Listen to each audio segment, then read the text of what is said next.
Hello everybody, welcome back to the channel. My name is Doug. I'm a wildlife photographer from Gilroy, California. In this video, I'm going to show you how to set up the Canon EOS R5 for bird photography in 2024. If you're shooting action photography or other sports photography, the setup will work almost exactly the same, and I'll mention some modifications as we go through. I also have the latest firmware loaded in here for 2024. It's version 2.0. I recommend upgrading your firmware. If you don't want to upgrade your firmware, the setup will be exactly the same. That upgrade only took care of some minor bugs. What are we going to do specifically? So the first thing I'm going to do is talk about the autofocus system. I want to make sure we're all on the same page. I'll have a table of contents down below so you experts can jump ahead if you don't want to see that. But a lot of you don't understand how it works. There's 5 components to the autofocus system. There is subject tracking, subject recognition, eye detection, face detection, and of course the autofocus methods, or the autofocus points that are also called in the camera. So if you don't understand what all that stuff is, you better stick around so we're all on the same page. Then we're going to do a semi-factory reset. So I put this camera back to factory conditions, not a full factory reset. I'm not going to erase my copyright information, the time and date. But that's really easy. There's tons of YouTube videos on that if you're just pulling yours out of the box. But we're pretty much will be on the same page so we can all set up this camera together. Then I'm going to go through all these buttons and dials. I'll show you what they do. Stock settings, like you just pulled it out of the box. Stock out of the box, I like to call that.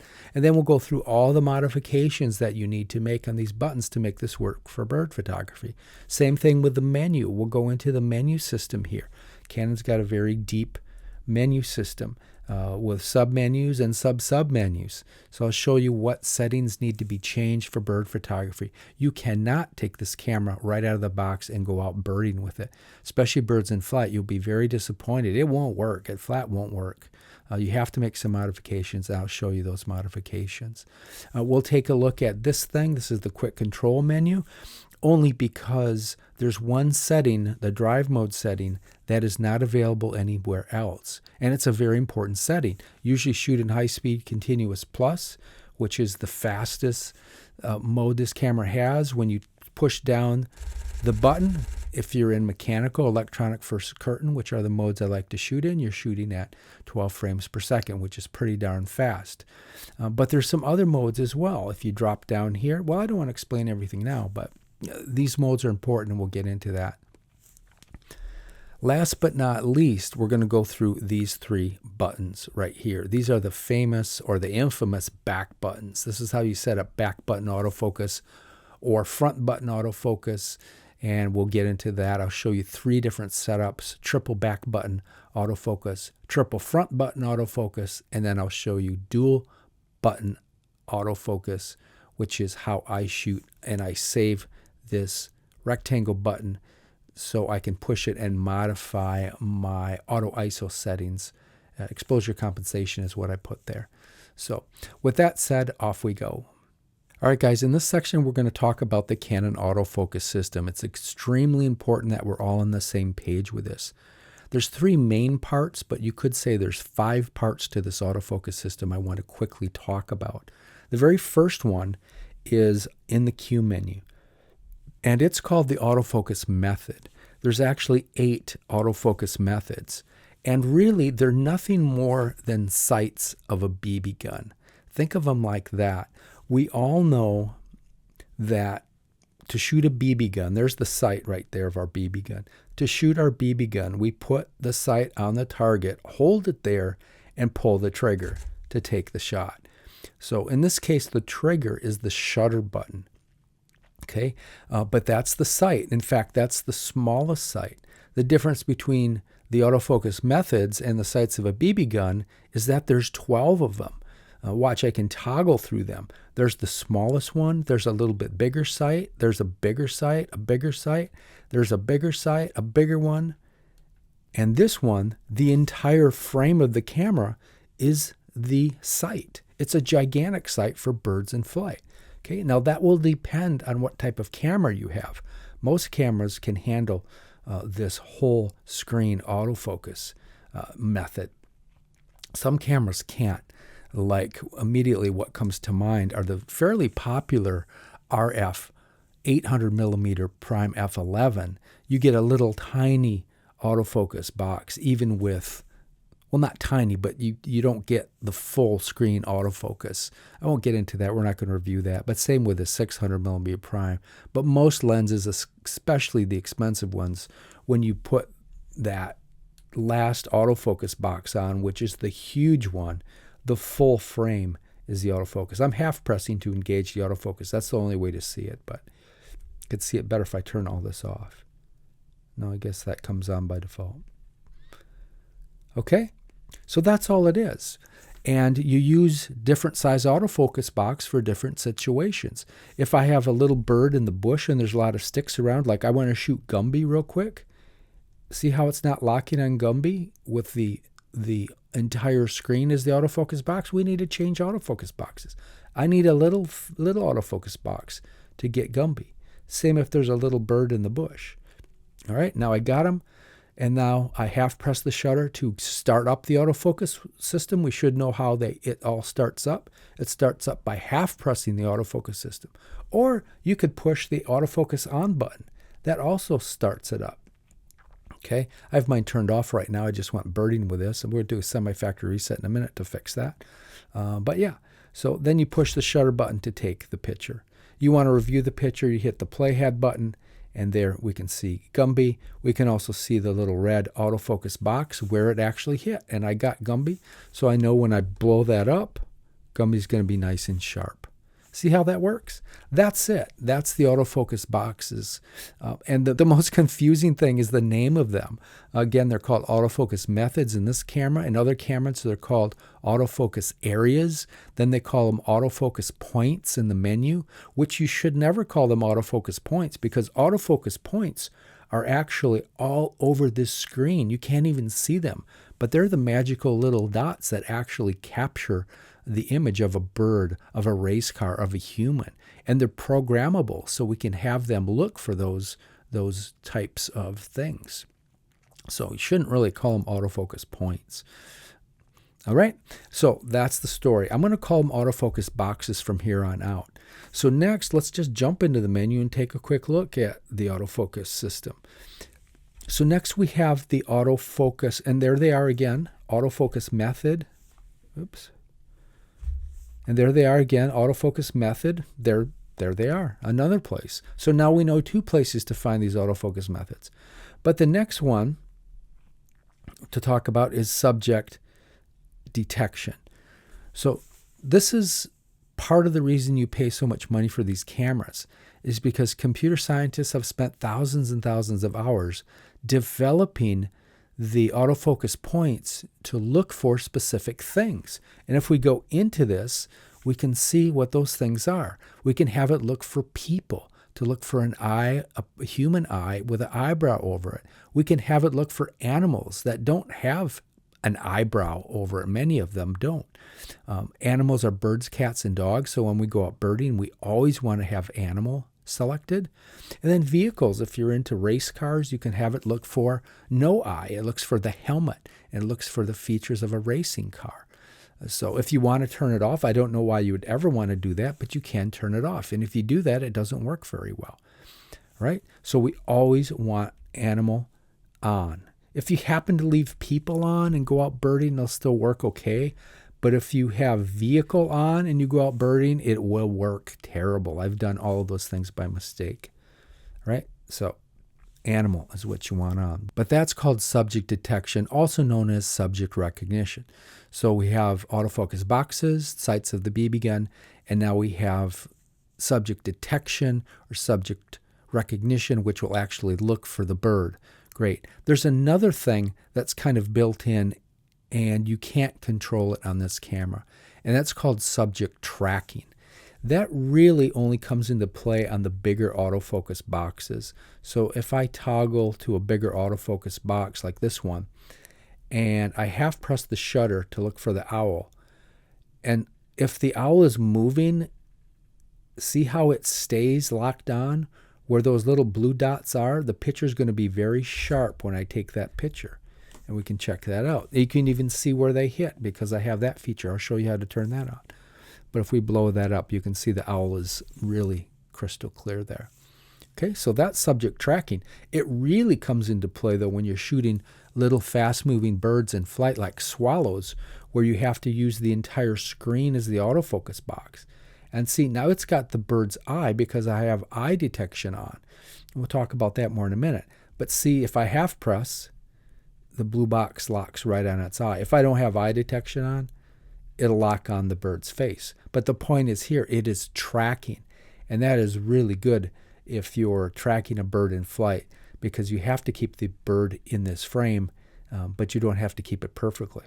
That's why you don't use a single autofocus box to try to shoot a bird in flight, because if I take that box off the bird and I shoot it, that's what kind of image you get. So we have to change autofocus boxes. But that's the deal with tracking. It tracks. It does not track if you're in one of these boxes. Okay, the first three of them. See, if I go outside, it definitely didn't track. In the R5, it will not go outside the perimeter of the autofocus box to look for the bird. Not true with the R10, the R8, the R7, the R6 Mark II, the R3. They all have the ability to track outside of the box. So in case you didn't have your autofocus box set up right and a bird takes off flying and you pull the trigger, it automatically goes into full frame and you won't lose the target, which is cool. I tend to turn it off these days, but it's a really good kind of intermediate to enthusiast level setting to have on. So anyway, that's the story. Also mentioned eye detection. So eye detection I have set up on this DOF button here. I can push the DOF button and nothing happens, but if I go over to the biggest autofocus box, which is right here, it's locked on. If I turn on eye detection on, see what happens to the size of the box? It jumps right on the bird's eye. If I want to get the other eye for some reason, I can just hit my arrow and it jumps over that way. I can go that way. So, I mean, I never do that shooting birds, but shooting people, you might want to do that someday. And look, my hands are off. I'm not even touching it. That's how powerful this subject detection and recognition are. And then you throw the eye detection in there, and it's even better. Turn it off, and now we go back to detecting the face. If it can't find the face, it looks for the body. If it can't find the body, it looks for contrast in detail. All right? There's another thing called face detect. So to engage that, you have to push the joystick straight in. If you guys try to do it right now, we haven't set up the joystick. Your joystick doesn't even work right now. But I just took this out birding yesterday again, so mine's set up. So face select is now on. This is really quirky, and I don't recommend using it. Sometimes a double box will come up, and that will mean face detection's on. I guess it can't recognize a face enough to even work. But just always leave it off. I always get emails about that. Just leave it off. The subject detection and tracking together are way better than this face selection button. Don't use it for animal photography. All right, guys, I think that's all I want to talk about with regard to the autofocus system. So now we know the components of them. We'll know how to set them up. We'll go through them more specifically. And we know to half press the shutter button is how you start them up. All right, let's go on to the next section. All right, guys, in this section, we're going to do a semi-factory reset. So off we go. Step number one, let's go into the menu system by hitting the menu button. And let's just talk about this real quick. So the menu is 3 tiers deep. On the top, we have a bunch of icons up here. These are main menu settings. Under each main menu settings, we'll see we have a bunch of numbers. Those are submenus. Under the submenus, we have the actual menu items. That's like a sub-menu system, but that's where we're going to make the changes. All right? So to start our semi-factory reset, we need to go to the little camera over here. Some call it the orange menu. And we need to go down to clear custom settings. I'll try to keep my hands off the screen for you. Go down to clear custom settings, and then you can just tap on that to open it. or I'm going to just hit the set button to open it, but it's the same. And now let's click OK. Great, that was step 1. On our way to a semi-factory reset. Now let's stay on the same menu, but let's go over to menu number 5. Let's clear all custom functions. Same way. Great. So submenu 5, we took care of that. Submenu 3, we took care of that. Now we need to go to the wrench. And we need to go over to, I believe it is number 5. And we need to go to reset camera.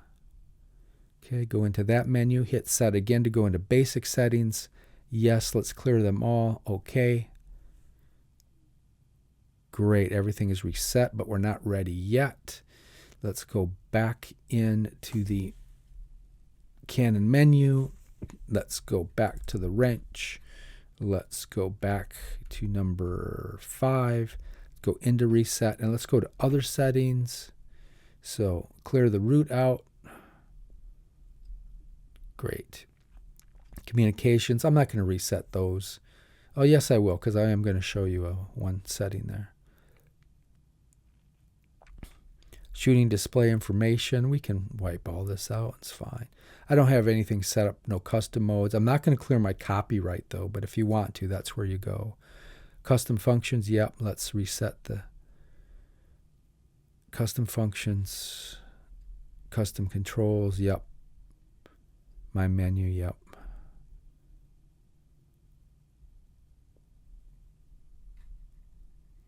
All right, guys, our semi-factory reset is done.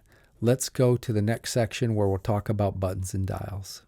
Okay, guys, this is the button and dial section. I'm going to show you what all these buttons and dials do. We just did a semi-factory reset.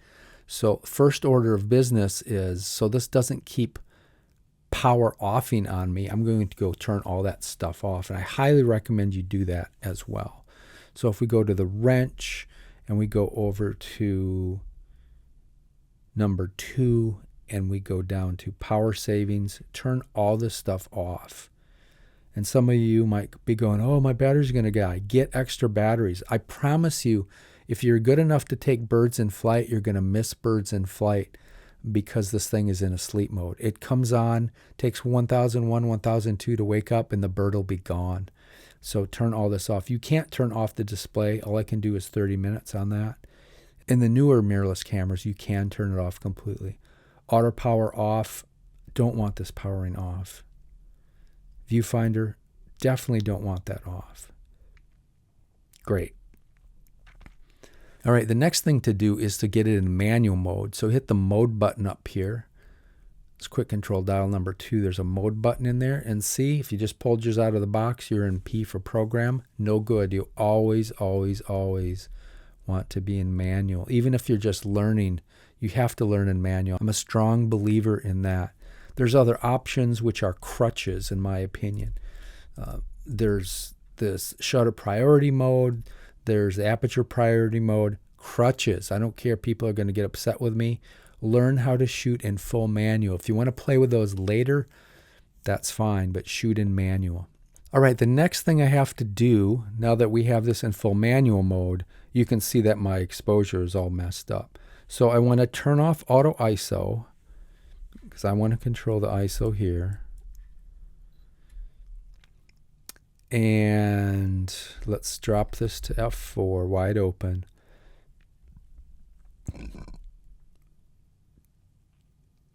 And let's pull up a proper exposure. Now, the first button, we'll talk about the front buttons, the top buttons, and the back buttons and dials. The first one I want to show you is on the front. So let me get this set up. I think you can see it now. See the little button hiding down there? That's called the DOF button, a depth of field button. That's our first modification. What does it do? Stock out of the box. If you push it, it shows you a true depth of field. The viewfinder always shows you what the lens sees wide open. So if you have an f4 lens, it shows you what f4 looks like. Even if I go to a very wide depth of field. Let's go to f16. Okay, now got to crank the ISO up to see this. So that's a really deep depth of field. I should easily be able to see Gumby sharp as well as the black and white owl all the way in the back.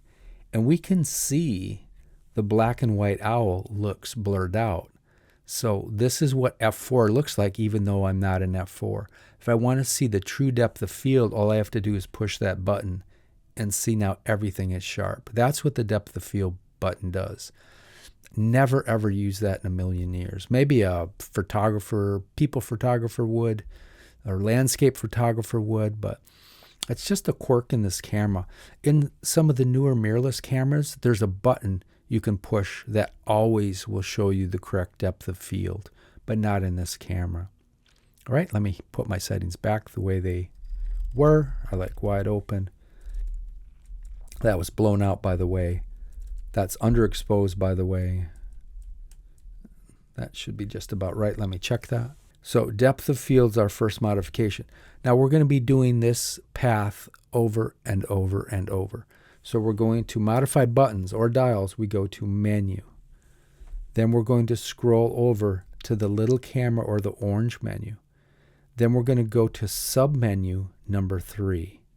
Then we're going to go down to customize buttons. You want to customize dials? Great. Customize rings. You can control all this stuff right here. All right, customize buttons. Now we have a little cartoon of a camera with a glowing dot. The glowing dot is on top of the shutter button. So this is how I would modify the shutter button. If I turn any of these dials, you can see the glowing dot moves. So the name of the game is to find the button you want to modify with the glowing dot, and there it is on the front, DOF preview button. The other thing to note is there's 2 columns. One column is for stills photography or taking picture mode. The other is for movie mode, taking movies. So you can set up a button to do 2 different things depending on the mode of the camera you're in. So to go into it, all you do is tap on it, and you're there. If you don't want to do that, I'm going to keep my hands off the screen. I just hit the set button, I'm in. Another thing to know, the button that is in the top left-hand corner is always the default button. If you get lost, you can always go back to a default by remembering that rule. So depth of field preview button, I don't want that. I'm going to turn eye detection on and off here. We can even turn metering and start. You can start your autofocus system here. There's lots of different options here. You can turn off, you can put the AF point selection button here. I don't know why you want to do it because it's kind of a hard button. But anyway, let's just get to the point here. I want eye detection autofocus. I don't want this one. There's another eye in here. That's the one I want. With eye detection, it'll toggle on and off the autofocus box. End of story. Be careful when you go out of these menus. Sometimes you have to double OK it. Follow the prompts. Back to the menu. Great. So now if I go into the, looks like I'm in there already. There's the autofocus boxes. If I go into the full screen autofocus box and I hit that DOF button, eye detection off, eye detection on, eye detection off, on, wax off, wax on. Karate Kid analogy, right? Great. So we've made our first button modification. Let's go to the top of the camera now. The workhorse of the camera is the shutter button. We talked about it a little bit already. Half press it and it starts up the autofocus system. Simple as that. Full press it, it takes the picture. How come it only took 1 picture? 1 picture per press. It's because the drive mode is set to single shot. You never want to do this when you go out birding because the bird might fly and you won't be able to get any pictures of it. I always, 90% of the time, I shoot in high-speed continuous plus. Let's look at that. Remember I said that drive mode is only found under the Q button. Right? So let's go find it. It's right there. There's the drive mode. I am in single shot. So if I go over high speed continuous plus, I can get 12 frames per second. So one press and hold of the button, 12 frames per second. Okay. Other than that, we're not going to make any modifications. So we know half pressing the shutter invokes the autofocus system. Full press it will take the picture. Okay, let's move on. All right, so moving back, we have a little bitty button right here. This is a very important button. For me, it's a workhorse. This is the MFN button. And notice I forgot to mention about the shutter button. Ergonomics are very important so you don't damage your hand, especially when you're older. I have bad hands and bad wrists, so ergonomics is really important to me. When you're in the shooting position like this, it's so easy to hit the shutter button. It's also easy to hit this MFN button. Okay, it's also easy to turn the dial. What's this main dial do? Well, that controls your shutter speed. We'll get to that. We're not there yet. The MFN button is really important. So if you hit it, stock out of the box, it pulls up several different menu options, and you can scroll between those different options. It does time out. So, oh, there's the drive mode again. We could change drive mode right there if we wanted. I would never, ever leave it like this, though. It's a complete waste of a great ergonomically positioned button. There's one shot. There's your white balance, exposure compensation. Great. ISO. Why would they have ISO here when we have a button dedicated for ISO? We have a dial right here that controls ISO. So complete waste. Let's get rid of it. Let's go modify it. You remember where to go to modify it?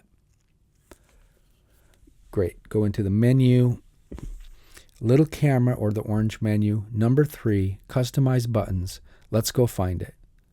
It's not too hard to find. Oh yeah, it is hard to find. We have to scroll quite a ways. There it is. Right? I want that to toggle between my autofocus boxes. Remember in the first part of the video, I said I'm not going to call them autofocus methods because they're autofocus boxes. I'm not going to call them autofocus points because autofocus points are microscopic and they're all over. There's almost 5,000 of autofocus points scattered across your screen. I'm calling them autofocus boxes. But I want the MFN button to toggle between my autofocus boxes. So let's go into that and let's go find a way to toggle between the autofocus boxes. And right down below is a magical button, direct autofocus method selection. This is gold for me. Click set, OK. Back to the menu. Now watch what happens when I push my MFN button, multifunction button. How cool is that? It's toggling between all my different autofocus boxes. Remember, these are the sights of a BB gun. So if this sight is too big and I can't get the owl, it's not locking on. It's locking on Gumby for whatever reason. I can quickly switch to a small autofocus box, and I got the owl just fine. It's automatically displaying what I shot, by the way. We need to turn that off, but we'll get to that. Okay, so cool. Let me show you another way you could set this up, maybe for a beginner. We can set this rectangle box there, and you can also toggle between the autofocus points, because if I hit the rectangle button, there's the autofocus points. And then I can use, see MFN right there? I can use the MFN button to toggle between them. So that's a two-step method. It's not a one-step method, but maybe if you're not familiar with these autofocus methods or these autofocus boxes, maybe that's the way you want to set it up. So we could do that. In movie mode, that's how we have to set it up. So let's jump over to movie mode real quick. To get to movie mode, well, it's a mode, so I guess you hit the mode button. And then what they don't tell you is you have to hit the info button. See info right there?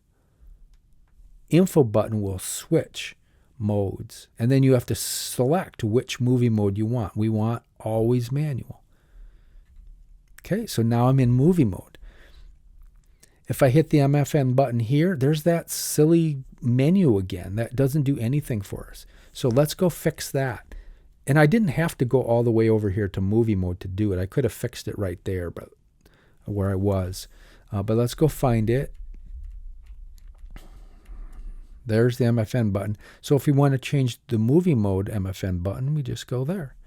go into it, and there is no direct autofocus box selection. We have to go to the rectangle box, which is called autofocus point select or something like that. Yep, autofocus point selection button. So if we put that there, click set, get out of it. Now if I hit that, it brings that up, and we can hit the MFN button to toggle between that. I can go a step further. If I want to use the main dial to scroll between that, which I prefer, we can fix that. Now let me show you how to make that setting right now. Go to Menu, Autofocus, and let's go find it, see if I can remember where it is. And there it is, Autofocus Method Selection Control. So if we scroll down and find that, see right now by default it's set for MFN. But if I set it for the main dial, click OK. Great. Now watch. When I want to change autofocus box in movie mode, now it's got the little wheel there. So now if I hit the MFN button, I can just scroll between these. Pretty cool. Okay.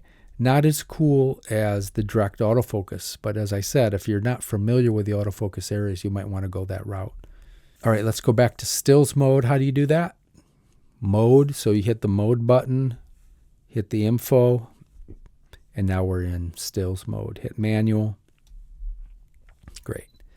And again, that's where we left off. Hitting the MFN button, which toggles between the different autofocus boxes. Now the problem is we have too many darn autofocus boxes. Let's get rid of some of those. So let's go back into the menu. Let's just go up one place. Limit autofocus method. So autofocus, submenu 4, and then submenu limit autofocus methods. Go into that and just get rid of some of these. Okay, we definitely don't want to get rid of the tracking. That's full screen tracking. I don't need the spot autofocus because I'm going to set that up somewhere else. I wish I could get rid of that one, but I can't. I don't need the expand AF area. I don't even need the expand AF area around, which is a great one, but I'm going to set that up on its own button. I need that one. That's the little zone autofocus, the square. I don't need the vertical one right now. If I was shooting great blue herons, I might use that, but not now. And I definitely need that one. Okay, so okay. Great. Now watch when I toggle. Great, that's much better. So I can toggle if I'm in full screen and I quickly want to go back to that second smallest autofocus box. Great. There's the square. Great. That's also very useful for birds in flight, that long one. Okay, great. That wrapped up the multifunction button, a very, very important button, as you can see. Let's move back. Now we have the main dial right here. This main dial simply controls the shutter speed. See the shutter speed right there? I'm letting way too much light hit the sensor here. Now I'm not letting enough light hit the sensor. Underexposed, overexposed. So workhorse of a button, also very ergonomically positioned. Not going to modify that. You could if you wanted to. Not going to modify that. Moving back, we have this emergency record button right here. If you're in the stills mode and here comes something you want to do a recording fast, you just hit that button and it starts recording. I'm overexposed, what do? There's nothing you can really do. The traditional controls are all messed up. I hate this function. I'm going to just turn this off so I don't have trouble like this. If you hit this movie record button again, it jumps right back to stills. If you shoot a lot of video, you can set the MFN button to immediately jump to real full movie mode and jump back again. But it's too important of a button for me, so I don't do that. For me, I'm just going to turn it off. So let's go turn it off. We know where to go, right? You tell me where to go. No, not to that place. If we go right there, little camera, number 3, customize buttons, and let's go find it. Did I pass it? That's it right there. So just go into it. We could put autofocus point selection there if you wanted to. I'm just going to turn it off. If you want, you can do that direct autofocus method, just in case you get excited and hit the wrong button. You could turn it off by going all the way down, though.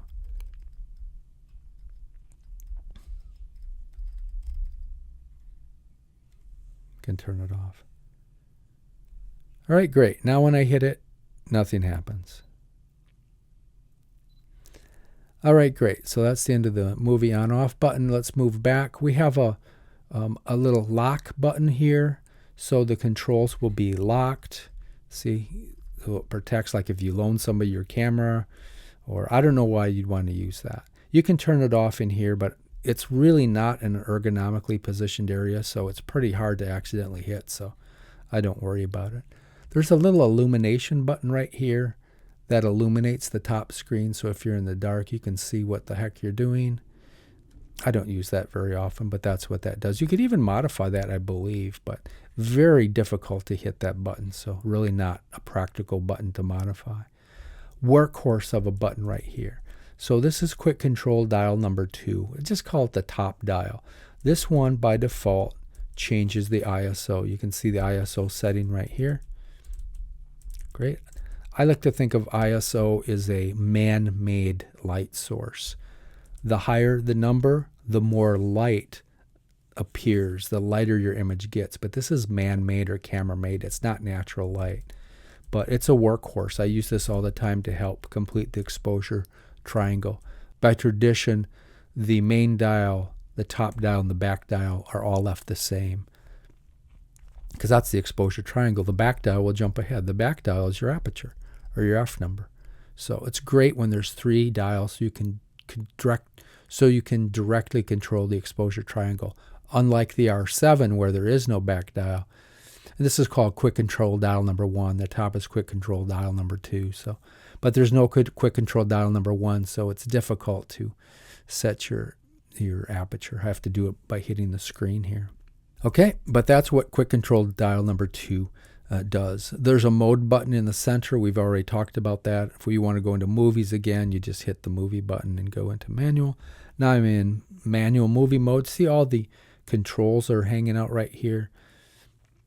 So great. If you want to get out of there, hit the mode button again, go back into that.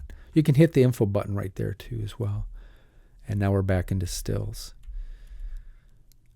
Great. That's the end of the top. We don't need to talk about anything more. Now let's move to the back of the camera. So we have this really ergonomically perfect thumb button right here. This is called the multi-controller. And why in the heck does Canon keep turning this off by default is one of the great mysteries of life. I've written them emails. I'm sure others have written them emails. And yet, in this latest firmware 2.0, it doesn't do anything. So we have to modify it to make it work. It does nothing. So let's go modify it. Go into Menu.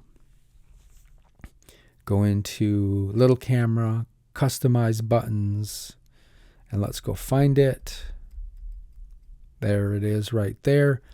Off. Why, Canon? Why? Let's go in and fix it. I mean, it doesn't do very much other than act as a joystick. So let's set it on here. Let's set the movie mode on as well, because I am going out later today. I want that functioning. Great. Now when we go back, and let me pull up a little autofocus box. Now we can move that autofocus box all over the screen to our heart's content. How do we get that autofocus box back to the center? Push it straight in. Give me another way to get the box back to the center. Hit the set button. That snaps it back to the center as well. Okay?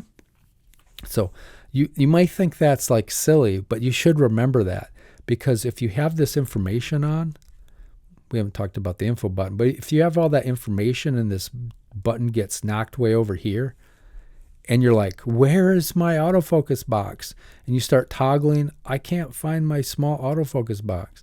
You can always hit the set button or push the joystick in, and it'll snap it right back in the center.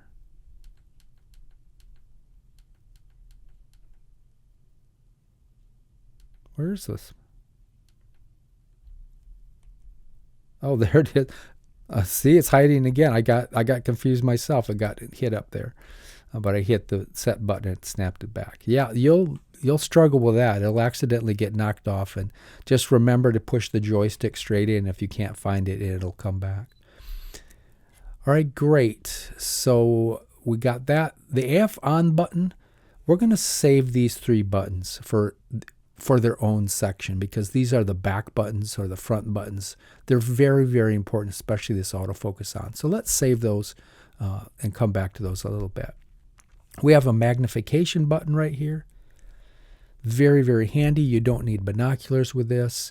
You can go out, you see a bird way away, you want to find out what it is. It can magnify like crazy. And the joystick even works with it. The only thing to be careful, sometimes when you're in magnification mode and all of a sudden you see a bird and you want to take a picture, if you half press the shutter button, see what happens? It's stuck there. I have to take a picture to unstick it. Sometimes that happens, sometimes it doesn't. So just beware of that, because I have missed shots because I was looking and I was stuck in this mode and I couldn't get out of it. So just beware of that. Underneath it, let's get out of it. Underneath it, we have the info button. This gives you different looks on the screen. So you can turn all the stuff off or you can turn it on. It's really important to have a histogram here. So one of these looks has the histogram. There it is. So that's very important. You have a light meter here, which is important. Histogram, which is important. It's to make sure you're not overexposed or underexposed. So typically when I go into a new area, if I'm unfamiliar, I pull out the histogram just to check to make sure everything's okay, and then I just turn it off.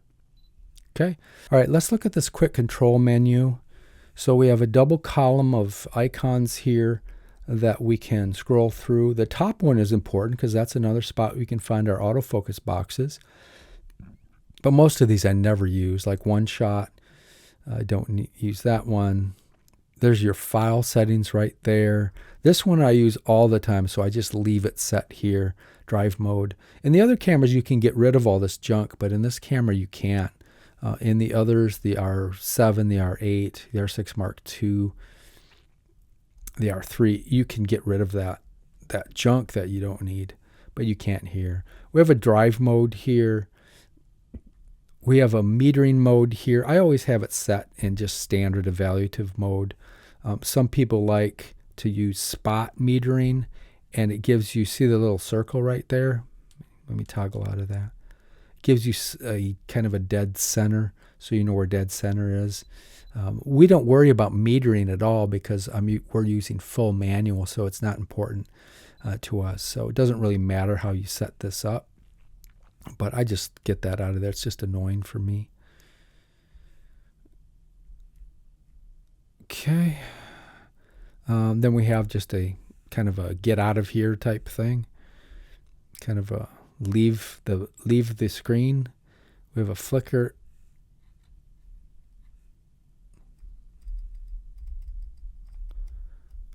Then we have a flicker off. We have a auto white balance and these other settings. I never use these. The only one I want to set on is right here, drive mode. So this is a little controversial, and I never can see a difference, but supposedly if you can get a little bit higher quality picture if you shift it into low speed continuous. It raises the sensor into a 14-bit mode, which is a little bit better than a 12-bit mode. If you go back to high speed continuous plus, supposedly it drops it to 12-bit. I can find absolutely no difference between my pictures. I even did this little experiment yesterday with an eagle sitting in beautiful morning light, and I did 12-bit versus 14-bit, and I see zero difference between them, but I thought I'd mention that at least. So anyway, that's the quick menu, as I call it. Okay, now we have this important dial here, another workhorse. This is the quick control dial number 1, and it controls the aperture. Okay, so another workhorse. I don't use this that much. I usually set it and forget it. But usually if I'm using my 400 DO lens, it likes to be stopped down. So it all depends what the situation is. But this controls your f number or your aperture. The set button we talked about, if you do have an autofocus box that is kind of off in left field and you want to snap it back to the center, you can push that and it'll snap it back to the center, just like pushing the joystick straight in. All right, we have a play button here. If I take a picture and I hit play, pulls it up right there. You can get rid of that information just by toggling like that. So if I take a picture like this, notice that it displays the picture automatically, which is really annoying. Right? You can miss shots because of that. I'll show you how to get rid of that in a little bit. You want to get rid of the picture, just hit the trash can and erase it. Very handy if you have a camera recording, like an eagle's nest, waiting for somebody to come in, and you record like 5 minutes and nothing has happened. It's very handy to go in there and just erase that so it doesn't take up space on your card. All right. Viewfinder is this LCD screen. You can control the exposure triangle here as well. I don't want you to do that though.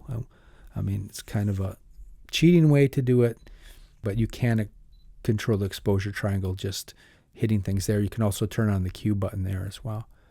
There is a diopter button here on the side of the viewfinder, so you can, if you have glasses, you can change it. If your glasses get fogged up like mine do sometime if I'm hiking up a hill, I can change the diopter right here to better focus on things. So that's very nice. There is a little sensor right here.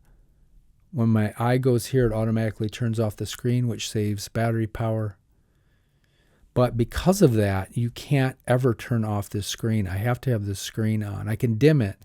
But if I turn this off or I flip it around like this,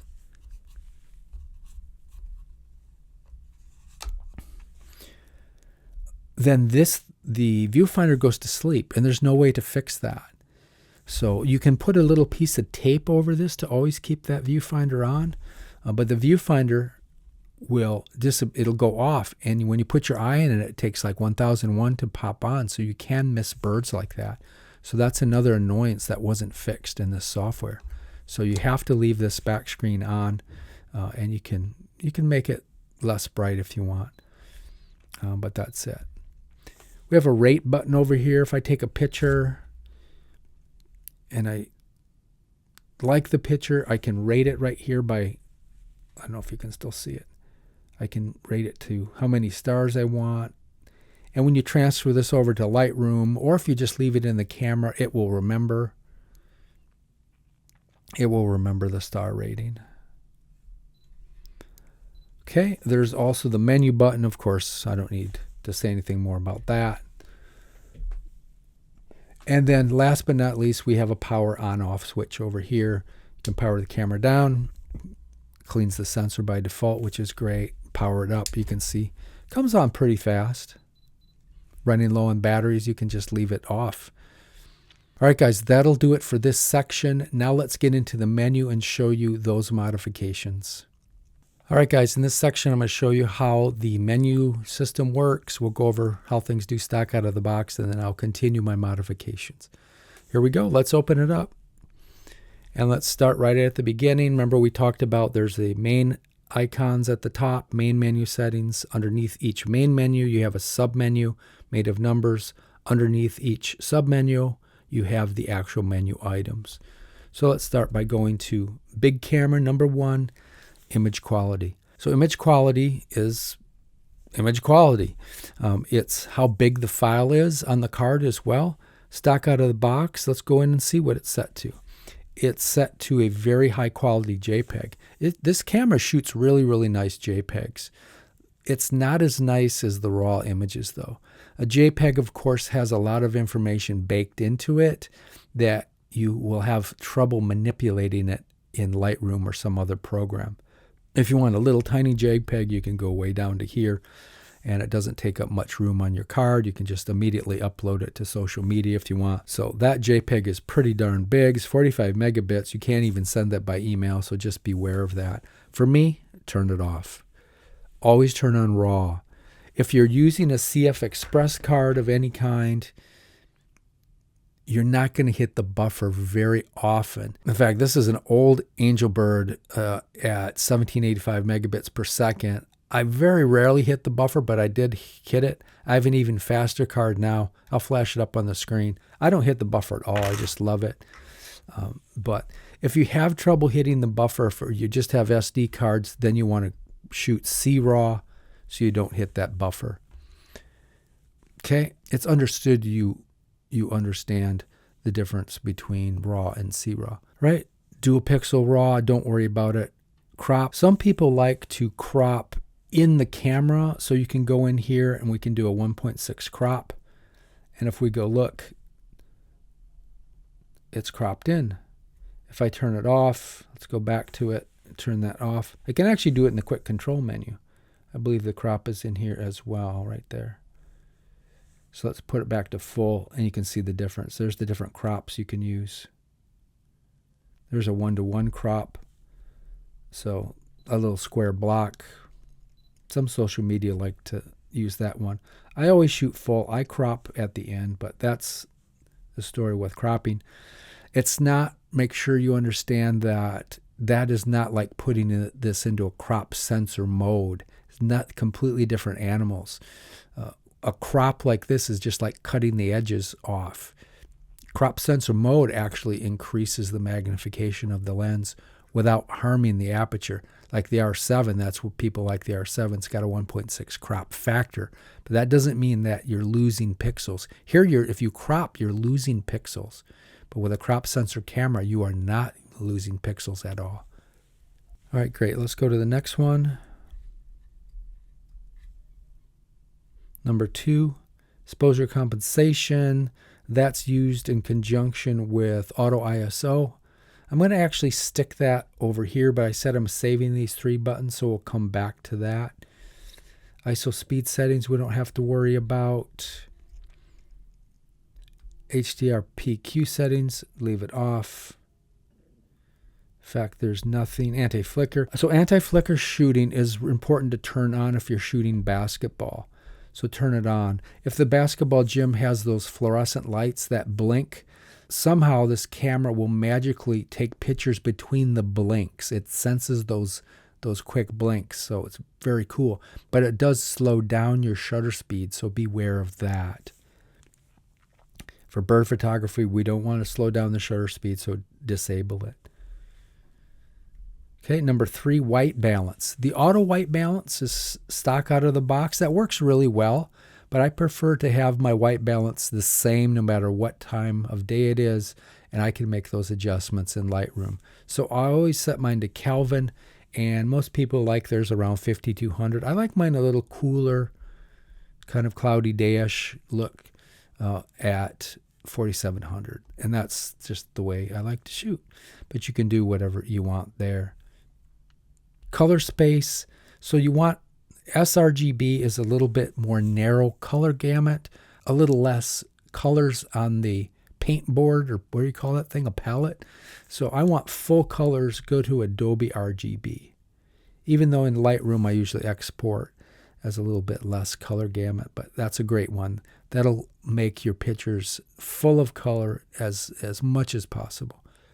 Picture style standard is fine. I tend to go to neutral though. For us, it doesn't really matter. If you're taking JPEGs, this will be baked into your JPEG. So you can have a look and play with these, but I like to go neutral there. I don't mess with clarity or lens aberration correction. Let's go to number 4. So I like to adjust my ISO in post with DxO3 Pure Raw. I like that better than Topaz. So I do like to turn my high ISO speed noise reduction. I like to turn that off. It's up to you. Disable it. Great. Nothing else we need to change there. Let's go to number 5. Multiple exposures. I don't mess with those. HDR mode, don't mess with that. Focus bracketing, I don't mess with that. In-body image stabilization. So mine is off. All my lenses have stabilization built in. so it doesn't matter to me. But if you do have a lens that for some reason that's older, that doesn't have in-body stabilization to take the handheld shake out, you definitely want to turn that on for those situations. But for me, all my lenses are stabilized. I leave it off. Number 6, nothing there. Number 6, shutter mode. This is a very important menu setting right here.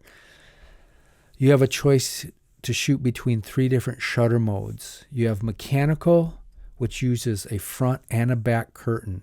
It's noisy.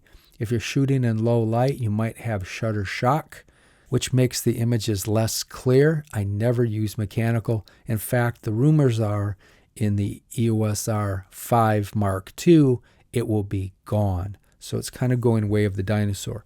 We have electronic first curtain, which just uses the second curtain or the back curtain, and then it uses the sensor itself. So this is my favorite shooting mode. There's no shutter shock. There's no rolling shutter. There's no chromatic aberration. It's the best mode to shoot in. It is, however, still a little bit noisy. And plus, you're only shooting in 12 frames per second in this camera. It's 12 frames are enough, but like there's this one eagle landing area where there's maybe a 15-yard area before the eagles hit the nest, and I only get 2, sometimes 3 pictures. If I go into electronic and shoot at 20 frames per second, I will almost double that. So it's a little bit slow, but that is my favorite mode. It drains the battery faster too. I can add that. So electronic mode doesn't use any shutters. So it just starts the exposure by turning on the sensor, and it ends the exposure by turning off the sensor. So there's nothing to shake or vibrate, and it's clean. The problem with it is when you turn off the sensor by this mechanism, sometimes you get a warping effect of things that are moving really fast. That's called rolling shutter. I shoot mainly eagles and large raptors. I don't have a problem with that at all. But when I do shoot hummingbirds in December, I can't use it because it will warp the wings. The newer EOS R5 Mark II will have a stack sensor, which is lightning fast, and rolling shutter will probably be eliminated. So that's electronic. It shoots in 20 frames per second, so almost double. I use this a lot of the time as well. One warning, though, about this. So if you're in electronic and you, by some reason, you're in low speed continuous plus, you will not shoot 20 frames per second. Or if you're in, even worse, if you're in single shot mode, you'll still won't get 20 frames per second. So I always, when I turn on electronic, I always make sure that I still am in high-speed continuous plus, so I get those 20 frames per second. If your battery's starting to die, you won't get 20 frames per second either. But that was an important one. Okay, big camera number 6. Release shutter without card is on. I don't know why you would ever want to take a picture without a card, an SD card in here. I just don't. And why should this be on by default? I have in the past forgot to put in an SD card, and I've went out shooting, and when I went to review my pictures, there was no pictures there. So for goodness sakes, turn this off. I've written Canon. They don't care. I know others have written Canon. They don't care. This should be off by default, and version 2.0 the firmware, latest version, it's still on by default, so make sure you turn it off. Number 7, touch shutter. You don't want that thing on. If that is enabled, with it on, if I press, I took a picture. So I don't know, maybe you would want that on, but yeah, don't turn that on. Used to be able to, on some cameras you can turn it off here in the quick control menu, but you can't here. You have to go back in to number 7. So touch shutter disabled by default. You don't have to worry about it. Image review. Now we can get rid of that dumb image review. It's on by 2 seconds, right? Again, if I take a picture, screen's frozen. Let's get rid of that because you can miss pictures like that. Image review off. Should be off by default, I think. Viewfinder is disabled. You don't want that on either. Great. So we got, let's get back in there. Metering, don't mess with that. Exposure, simulation. Okay, I just leave that enabled. Shooting display information, I don't mess with that either. But you can go into the screen information and you can turn off some of these things that are employed when you hit the info button. I just leave that alone. But you can play with that if you want. Let's go to number 8. Viewfinder display information. So you have an option to having the picture in the viewfinder full frame or shrunk down a bit.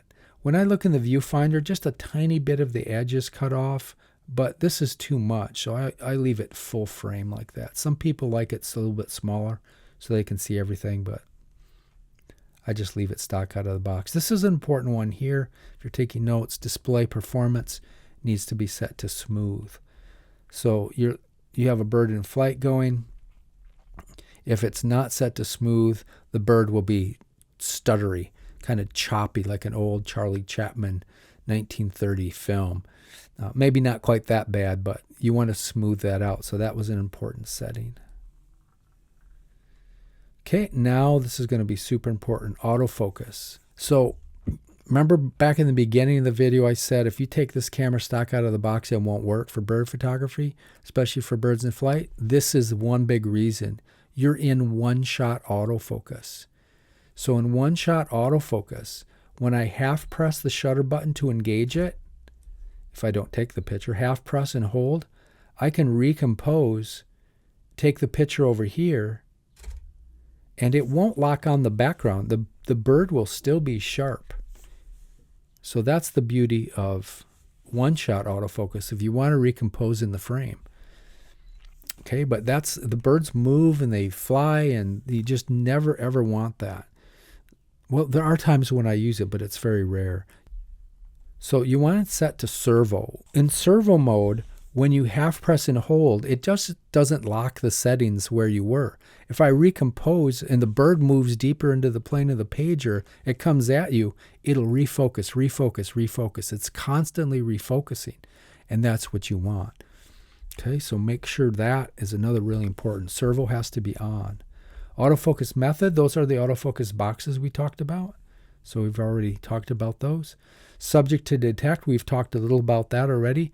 Always want to set that to animal, right? Animals are birds, cats, dogs, and horses. Computer scientists have worked zillions of hours to make all those little autofocus points look for an animal, look for an eye, look for feathers and fur. It really makes a huge difference. You never want to turn that off.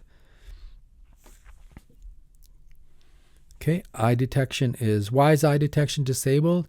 Because of my autofocus box. It's only available where in this full frame autofocus box. Okay, now if I go back to the menu, we can see it. It's not grayed out. So we can disable it here, but we're already set up, right? I can change it. Well, note that it's disabled. Now watch, we've already set up the DOF button to turn it on, turn it off. So if I turn it off here and I go back here, it's disabled. So it makes those changes right there. Continuous autofocus, leave it disabled. You don't want the camera focusing all the time when your hand's not even on the camera. Touch and drag settings, don't worry about that one. Number 2, peak settings. There will come a time when the autofocus system doesn't work, usually when it's getting pretty dark out and you have to go to manual focus. If you go to manual focus right now, you can't really do anything. The camera doesn't, there's no tools to help you manual focus. So you need these peak settings turned on. They're off by default, so always turn those on. The level is high, you always want that high. Red is the best color, but there are other colors you can choose from. Okay, and then there's one more step. If we go to focus guide, make sure that is turned on as well. Those are little sticks that come together, or little arrowheads that come together to show you when you're on perfect focus. I'll demonstrate this here in a second. AF assist beam. turn it off. Might disturb the birds and the wildlife. It doesn't work anyway. It helps us not at all, so turn that off. Now, let's go turn off. Let's say it's really dark. I'm going to swing my lens around gently, and I'm going to turn this to manual focus. Now when I half press the shutter button, nothing happens. Let's focus on Pokey, because we know he's out of focus there. Okay, so I'm half pressing the shutter, nothing's working. That's because we're in manual. But see, there's some little arrowheads, and there's a focus box. So all we have to do is turn the focus ring on our camera to get Pokey in focus. And when these arrowheads all line up, it's going to turn a nice green color. See how that works? Now if I half press the shutter button, Pokey's going to be in focus. We can go check out Pokey. Let's blow it up. And there's Pokey nice and sharp. Now, can you see the red back there in the owl's eyes?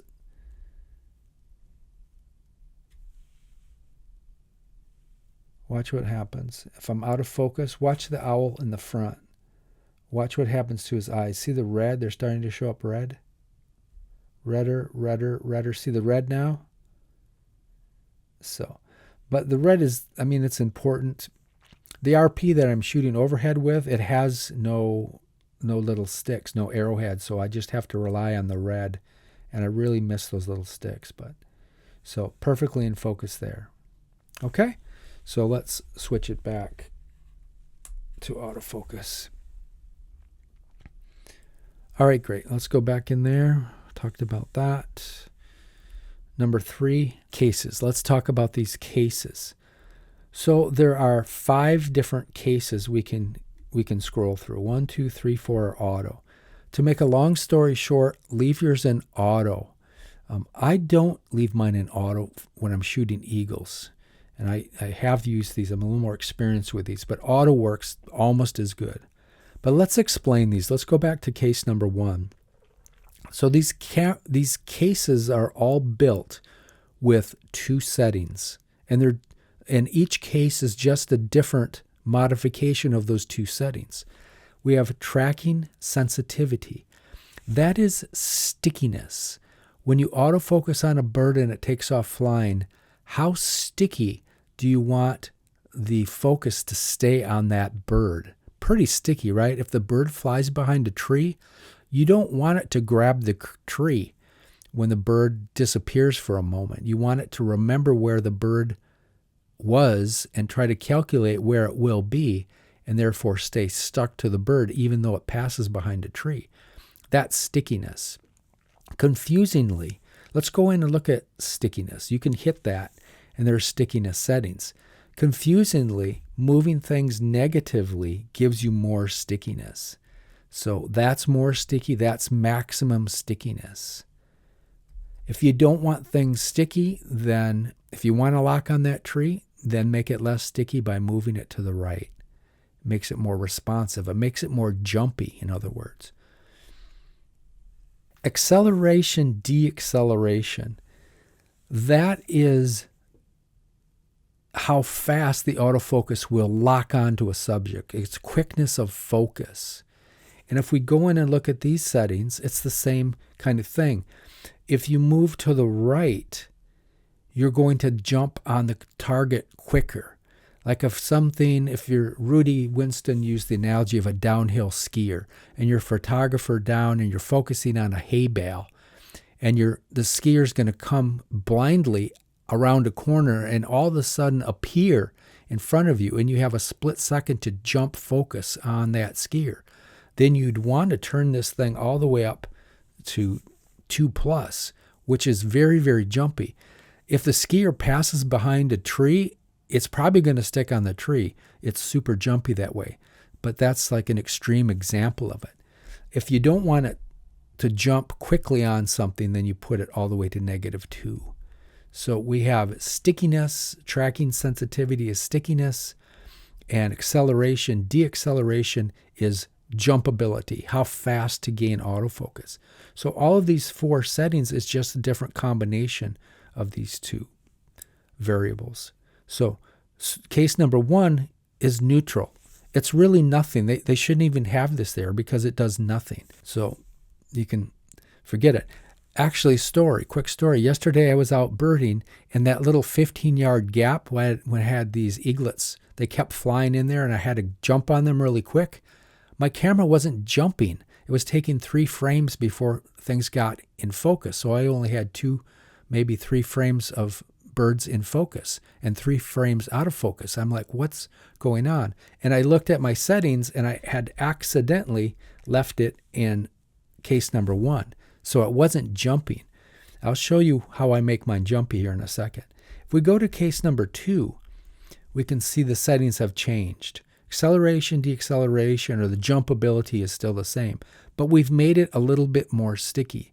So if a bird passes behind a tree, it's going to stay locked on that bird fairly well. We can modify that to make it even more sticky. Okay, so now it's even more sticky. And you can play around with these as well. But that's what case 2 is all about.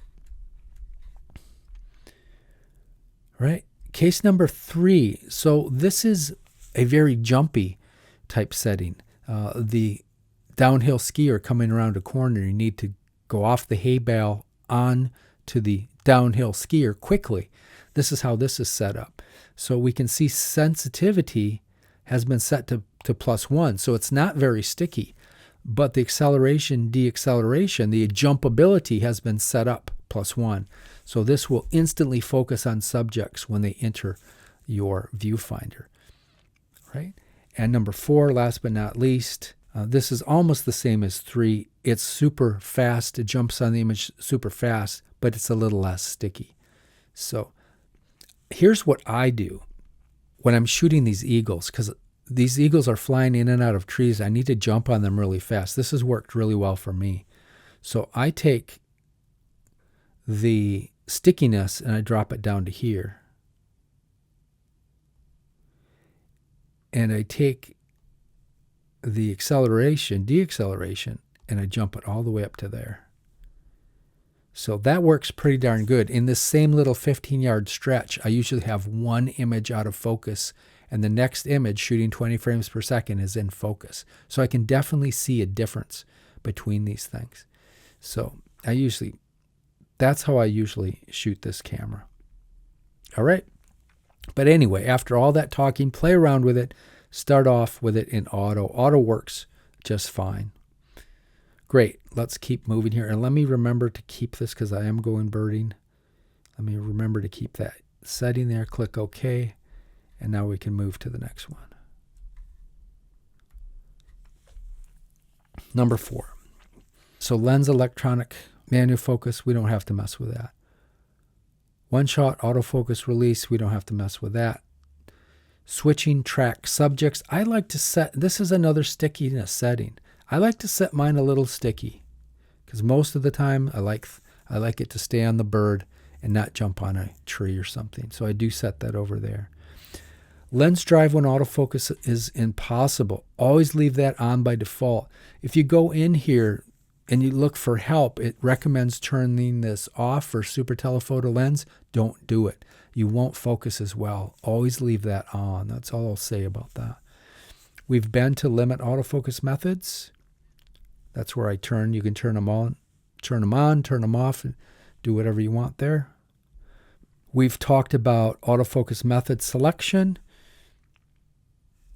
Prefer the main dial. That works only with the rectangle button.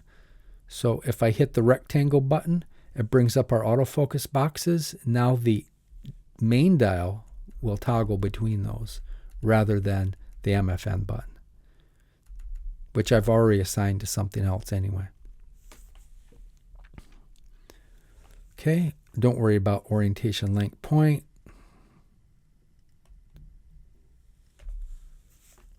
Okay, number 5, autofocus menu. So this is important. You always want to keep this on auto. So when you use the full screen as an autofocus box, like is now, all 5,000 autofocus points, slightly under 5,000, but there's a lot of darn autofocus points. They will all be on high alert looking for a bird. So that's the way you want it. If the bird comes in the frame, it's a small bird, it'll grab it way over here. No problem. If you set it up to anything else, like let's set it up to initial autofocus point set as a little box in the center. See how we got this set up now? Number one, it looks like we've lost a little bit of the perimeter of our full screen autofocus box, but we've got a box in the center.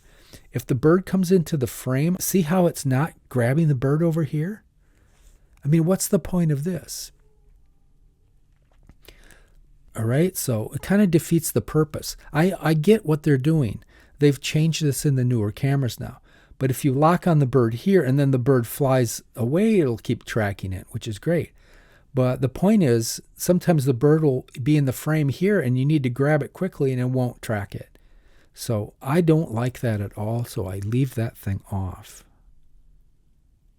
Leave it set to auto to get rid of it. Okay, now if the bird comes in the frame, it grabs it here. If the bird comes into the frame, it grabs it there.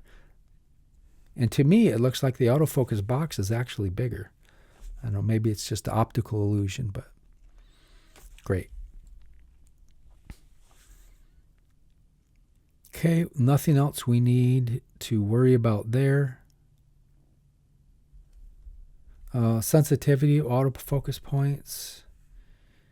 Yeah, that's the same sensitivity setting we saw before. So I just leave that one neutral. All right. Now we're going to be able to go a little bit faster here. The playhead menu, there's really only one setting that I change here. I'll scroll through them and you can look at these. But there's only one that I like and it's important. It's all the way at number 5. Autofocus display.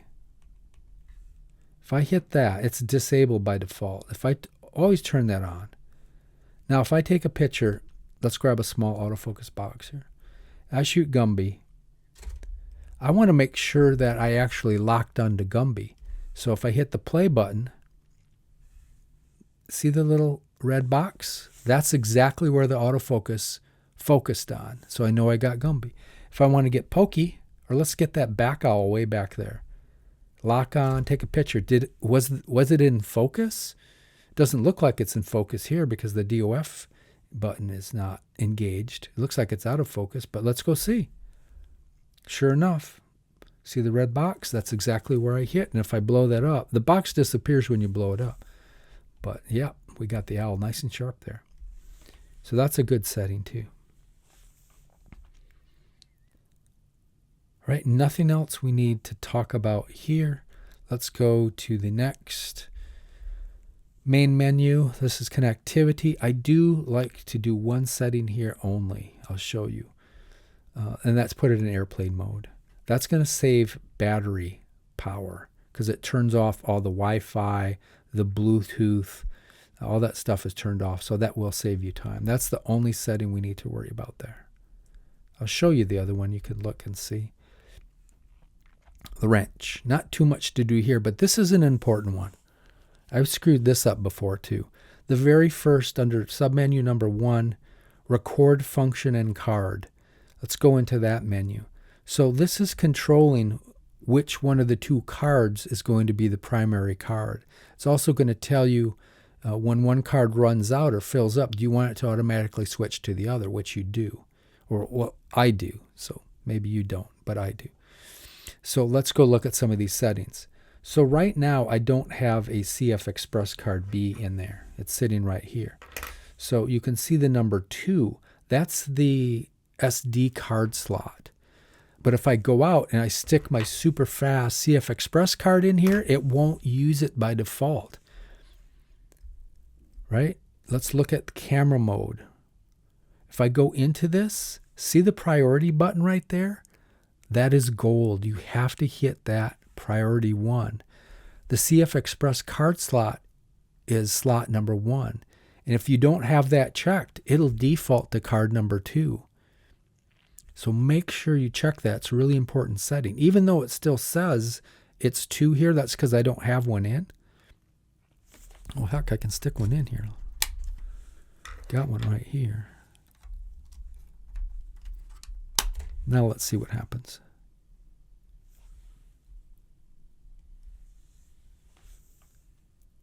See how it defaulted because we set that one to 1?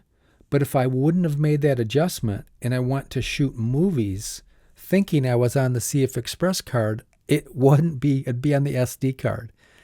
See how that works? So you have to, that's another thing I wish by default it was set to card 1, but it's not. So you have to go in and check that. All right. That's it in the wrench. You're going to be using format a lot. We want to always format cards before we go birding. Just make a habit of that. So, great. Nothing else we need to worry about there. Number 2, we do want to turn off the beeps here. Power savings, we already said how important it is to turn those off. I have all of them off. Displays 30 minutes. Can't turn it off, but it's the best I can do with that. Eco mode is turned off by default. Don't turn it on. The viewfinder brightness, I like my viewfinder really bright. I'm just used to it there. So I don't like it on auto. I turn it to 5. That's how bright it is inside here, and I'm just used to that. So you can mess with that. Nothing to worry about there. There's the multi-function lock thing. If you want to get rid of those so you don't accidentally lock it and you can't figure out what happens, probably best to turn those off right there. Okay. Reset camera, we've done that. Nothing else. You can load your settings onto a SD card if you want there. Nothing else we need to do there. There's the firmware 2.0, as I said. Little camera. So little camera, there's a couple settings we need to look at. Nothing here though. But in number 2, this one I always change. So same exposure for new aperture. So if you change the aperture, we can have the camera automatically adjust the ISO and shutter speed. So this is invaluable to me.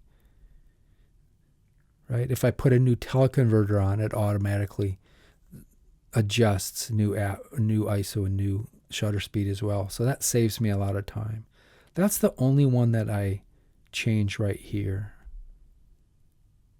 Of course, customized buttons, we've been using that one over and over again.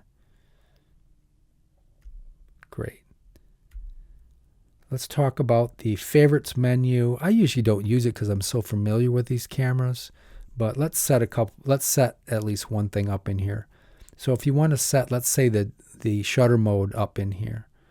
So just click Add My Menu tab, click OK.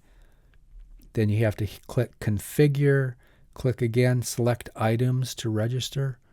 So here's all the registerable items in your camera right here.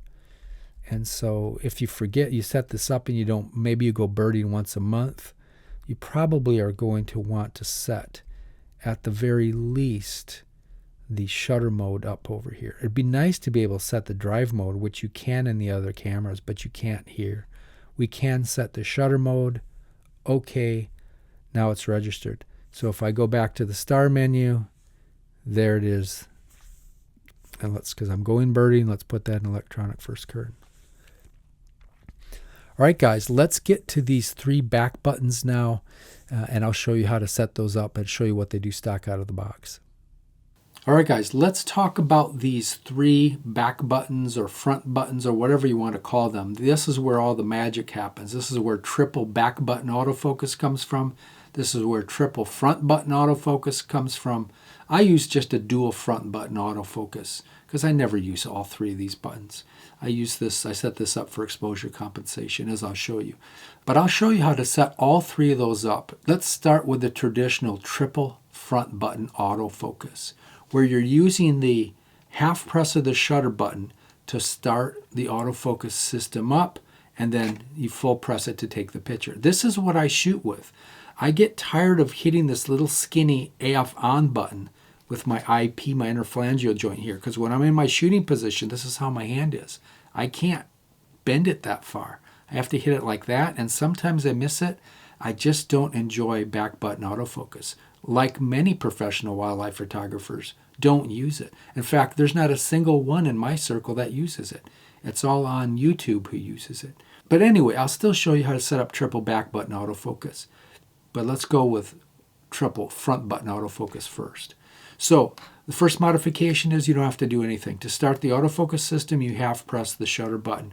You're ready to go. But this AF on button, it does nothing. Stock out of the box, if you push it, it starts up the autofocus system, as the name implies, autofocus on. But we don't need to, because when you half press the shutter button, that starts the autofocus. So we're double starting the autofocus system up. There's no need for that. I want this autofocus on button to pull up a spot autofocus box. That's one of my favorite autofocus boxes. It's this little guy right here. It's even smaller than that. We turned this off, but it's even smaller than that. I've got pictures of birds in flight where I accidentally got stuck in this mode and I had it on the bird and flew out and I just had to use it. And I've gotten birds in flight with it. So, but the scenario comes like this. If we want to get Gumby, I can't get Gumby with this autofocus box. Maybe if we go to the square, I can get him.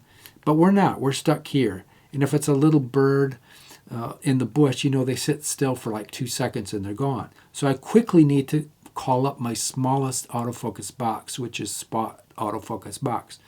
So how can I do that? Well, let's set the AF on button to do that. So let's go in.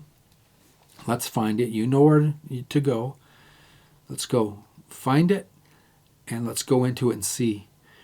So by default, it's set to meter and start the autofocus system. We don't need it to start the autofocus system because the front button is starting the autofocus. The shutter button, half pressing the shutter button starts the autofocus. So we don't need to double start things. Let's go back, find it again. I lost it. All right, so let's go find something that will help us. If you go down one, we have something called switch to registered autofocus function. Very, very cool. The AF with a little double arrow there. It's got an info detailed set button. When you see that, there's going to be more settings underneath there. So let's go and see what's under there. Cool, we have 3 settings. And these settings are override settings. They will override anything you have set anywhere else in the camera. If you have a menu setting that says one thing, this will override it. And look, there's autofocus method right there. So let's check this. Now it's engaged as an override. But we haven't set it yet. Let's go into it now. And we want it on the smallest autofocus point. And there's the spot autofocus. Click OK. Follow these out or it won't work. You have to follow the menu out. And you have to double set it OK again. If it doesn't work, you didn't double OK. And now watch. So same scenario. I want to get Gumby. Oh, darn. All I have to do is push that AF on button down. I'm right on Gumby. Got the picture. Prove it. There's the little autofocus box. Hit right on Gumby. See how cool that is? And we're not double starting the autofocus system. So that's always been my go-to setting, to put a small little autofocus box right there. Okay, very, very handy. Great. Let's set up the star button now. By default, this is called the AE lock button. By default, it locks on the target, kind of like One Shot does. Don't want to say anything more about it. It's a waste. Let's go set that up. I want to set that up to quickly bring up a little bit bigger autofocus box. So let's do the same thing. Customize buttons. Let's go find that star button. Let's go into it. And AE lock button does nothing for us. There's the one we want, right? Switch to registered autofocus function. No, there's not 2 of these. That's the same one. And if you change this, it'll undo what we just did on the AF on button. But there is another very similar button. It's even a more powerful button. We just have to go find it and look for the camera with the arrow sticking through it. Right there, it's called Register Recall Shooting Function. And oh look, there's an info detailed set underneath. That means there's goodies there. Let's go in there. And look at all this cool stuff we have. But all this stuff is checked, so be careful. If I just hit menu and hit save, all these things will come on when I hit the star button, and I don't want all this stuff to come on. Remember, these are all override settings. So let's get rid of some. I don't want the shooting mode to come up to program. I don't want shutters to control the shutter speed here. I don't want to control aperture. I don't want ISO. I don't want any of this stuff. All I want is the autofocus method. Okay, let's come back to that. Let me turn this off before I forget. Oh, there's stickiness. There's jump on ability. We could set that up there if we wanted. There's your AF operation. All right. So we don't forget, we have to check it and set it. So we don't want there. We've already got that set up on the AF on button. I like this one. This is how I usually set this up. This is an autofocus area around. Pretty cool setting. So be careful when you come out of here now. OK. Menu. OK. You got a double OK to make this work. Great. So now I got Gumby. If I press the AF on button, great. If I want a little bit bigger, I press the star button. And there's our bigger autofocus box. This one's cool because the computer and the camera, or the autofocus, will first look inside the square of that box. And if it can't find detail and contrast, it'll ask the little satellite boxes around the outside, hey, do you little guys see maybe some fur or some an animal eye or a horse's tail?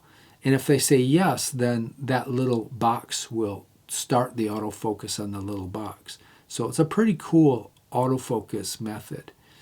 I said I wasn't going to call it autofocus method. I'm calling them autofocus boxes. All right, so cool. AF on brings up a spot autofocus. Star button brings up a little bit bigger. For triple front button autofocus, we can have the rectangle button bring up another autofocus. So let's go into here. Back into custom buttons. Let's go find that little bugger. There it is. We don't need it to do this anymore because we have the MFN button set to toggle between the autofocus points. So let's have this one. So actually this one is limited if you want to set up triple. The only thing we have is eye detection autofocus. So if we set this to eye detection autofocus, it will start up the autofocus and it will start it up in the full screen box. Let me show you. So if I hit it now, the rectangle button, let me get some of this stuff off here. So if I hit it now, the full screen becomes the autofocus box, and you can see that eye tracking is on. If I try to turn off and on eye detection, it does not work. Why? Because this is an override setting. It overrides the DOF button that we set up to turn on and off eye detection. Okay, so that's just eye detection on, but now we have a full screen tracking. So there you go. That's triple front button autofocus. How about triple back button autofocus? Really easy to get there. Back button means we're using these buttons to turn on the autofocus and not half pressing the shutter. So all we have to do is go turn off the shutter button. And so let's go find it. It was right there by default. Let's go into the menu and just, it's right now it's metering and autofocus start. We just want it to meter only without starting the autofocus. Metering just sets up a JPEG for you. If you're on automatic mode, metering will assess the scene and then the camera will set the exposure triangle for you. We don't use that. We're in manual, so it does nothing for us. But the important thing is that autofocus start is gone. Hit OK. Now when I half press the shutter button, let's say we want to get the black and white owl back there. If I half press the shutter, nothing happens. If I half press AF on, we've already modified that, nothing happens. So we better start autofocus up again here. So let's go in and modify the AF on button. Triple back button autofocus. Let's go find it. Let's go into it. And let's go back to stock. Okay, metering and autofocus start. Well, great, but let's make it do something while we're here. let's set it up that same way. So now it's going to start the autofocus. But look, there's an info detail set, so there's some more menu settings here. And oh, look, there's an AF method. That's your autofocus box, right? So let's go get our small one. Or you could set it up however you want. But I always like the AF on to start up that little tiny autofocus box. Be careful going out. You have to double OK on the way out. Now, let's get that back out. If I hit the AF on button, see it turn green? Now when I half press, nothing happens. But when I full press, I take the picture, pull up the picture, and you can see the autofocus was started, and it grabbed the black and white owl back there. Great. Let's set up, so that's single back button autofocus. Let's set up the star button to do another function for us. So go back, let's go find the star. You're getting pretty good at this by now. Let's go in, and let's go back to the top. Now here's the cool part here. So if we go to metering and autofocus start, it's a separate one. There's two of these. So whatever settings I set here will be different from the AF on. So it's okay to use metering and autofocus start again, just like we did on the AF on button. Because look, info and detail set, go into that, and here's what we can do. We have another autofocus method. Let's set this one up the same. Let's set it up to this expanded autofocus area around. It's the bigger square autofocus box. Click OK, double OK to make it work. Let's get pokey. Oh no, it's not working. How come it's not working, guys? I took the autofocus start off the shutter button. Now if I press the shutter button, it starts up the autofocus system and it recalls the autofocus box with the points around it. Now we full press the shutter button, take the picture, let's prove it, let's review the image, and there is the autofocus hit box right around pokey. It doesn't show the little side boxes, and if we blow it up just to prove it, pokey's pretty darn sharp. So I said triple back button autofocus. We can set the rectangle button up the same way. In fact, it's already set up. The only way we can get 3 starts of the autofocus is to use that eye autofocus and autofocus on. So let's go see. It's already set up for that, but let's go look at it. And so we're set up for eye detection and autofocus on, that should say. Okay, so we're already set up. Let's go check it out. So if we hit this one, there we go. It's locked on. We're kind of at the mercy of what it locks onto, but I'll prove it's going to get that owl right there. Let's take a picture. Let's hit the picture review, the playhead, and you can see it got the owl nice and well. So there you go. That's triple back button autofocus. Now, third way to set it up. This is the way I set mine up. I don't use back button autofocus. As I said, my whole circle of bird photographers, some of whom are full-time professionals, nobody uses it because it's too hard to hit these little buttons. We use this big shutter button to start the autofocus. So let's go show you the way I set mine up. It's very similar to the triple front button autofocus I already did, but let's set it up again anyway. So let's turn the autofocus back on here. So now where AF start is back on. Great. OK. I always like to do menus just in case there's another OK. And now if I half press the shutter, we can see things starting. Now I can use the MFN button to change my autofocus points really quickly, but not as quickly as if I set up an autofocus box too. So let's go back and set up the AF on button to bring up that spot autofocus box. This won't take long. Great. And we said we go to this one right here, to the switch to registered autofocus function. Info detail, that means there's more goodies under there. We already have this set up from the first method, but let's go look at it anyway. Check it, and then make sure you set it to spot autofocus. Great. Make sure the other ones aren't checked,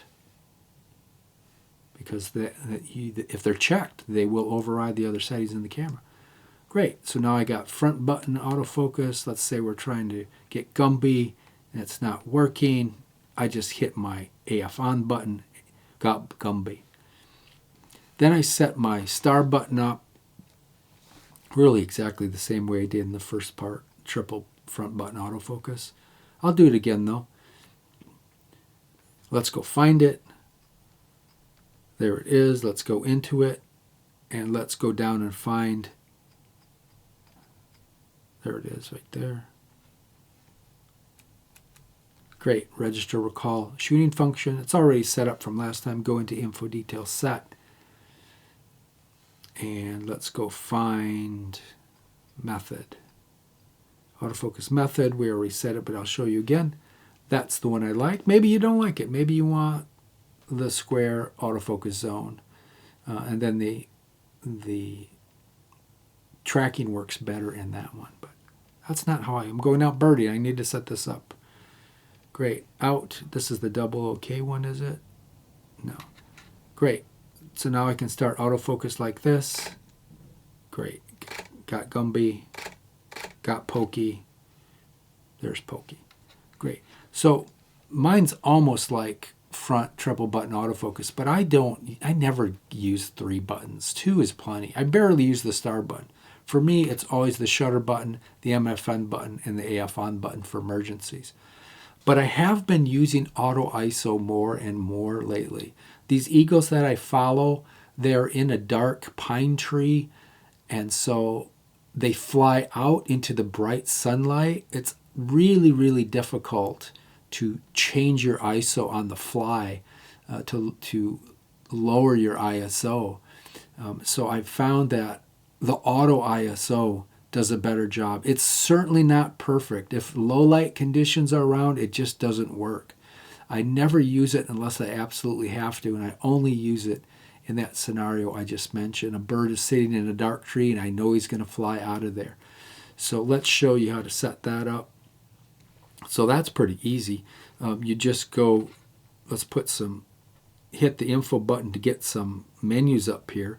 You go to ISO and you just scroll all the way to the left, auto. And now it's auto ISOing. So this is going to be overexposed to you guys. Let me check to make sure. Yep, it's overexposed. So I need to fix that. The way to fix it is clunky. You have to go into the menu. You have to go to big camera, number 1, go to exposure compensation, and I need to calm that down at least 1 stop, maybe a little bit more, and then hit OK. And now that should be better. That's a better exposure, still maybe a little bit bright. And you can see now on my screen that the exposure compensation is on to a stop in maybe a third underneath normal. It takes me too darn long to go in there. So why not put that on a button I never use, and that is the rectangle button. So that's what I'm going to do right now. So let's go find the rectangle. We know how to do this by now. Little camera, number 3, customize buttons. There we are on the rectangle button. Let's go in there and let's look for exposure compensation. I know it's under here. There it is right there, exposure compensation. So it's not perfect, but with this invoked now, I can turn the main dial and it'll change the exposure compensation to whichever way I need it. So let's go show you how it works. Okay, great. So now when I push this down, I can turn the main dial and it changes my exposure compensation. Let's put it back to neutral. All right, if I want to make it even brighter, I push and hold it down and I can make it even brighter. If I want to lower it, I push and hold and I can lower it. Let's get it back to, that should be about right for you guys. See how that works? So I don't use that often, but like I said, there are certain situations where I use exposure compensation. All right, guys, that'll do it for the video. If you have any questions at all, leave them down below and I'll get those questions answered. I don't ask for money or anything doing these videos, but if you did get anything out of it, please give me a thumbs up and consider subscribing to the channel. Look forward to seeing you in the next video.